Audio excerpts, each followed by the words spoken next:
ఉండండి అన్న ఒక్క సెకండ్. ఇక్కడ కనిపిస్తున్న ఈ వీడియో చూడండి. ఆ వీడియోలో కనిపిస్తున్న అంకుల్ని చూడండి. అంకుల్ వచ్చేసి ఎంత బాగా నవ్వుతూ ఫోన్ మాట్లాడుతున్నారు. తన కుటుంబంతో కలిసి ఫుడ్ తినడానికి ఒక హోటల్కి వచ్చారు. ఆర్డర్ చేశారు. ఆర్డర్ వచ్చేలోపు నవ్వుతూ అందరూ ఇంట్లో మాట్లాడుకుంటున్నారు.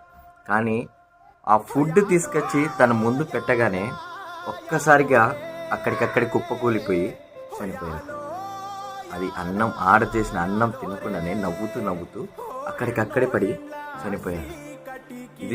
ఇది చూశాక నాకు అనిపించింది, దీన్ని అంటారేమో భూమి మీద నూకలు చెల్లిపోతే ఇలానే ఉంటుంది. ఇది నేను ఇప్పుడు ఎందుకు చెప్తున్నానంటే ఇదే నిజం. మీరు నమ్మినా నమ్మకపోయినా ఒక మనిషి జీవితం ఇలాంటిది. మనం ఎప్పుడు పైకి పోతామో ఎవ్వడికి తెలియదు. ఏ సెకండ్ అయినా వితిన్ సెకండ్స్లో ఎప్పుడు పోతామో తెలియదు. కానీ ఎప్పుడు పోతామో ఎప్పుడు చేస్తామో తెలియని ఈ జీవితంలో ఎన్నో ఉంటాయి.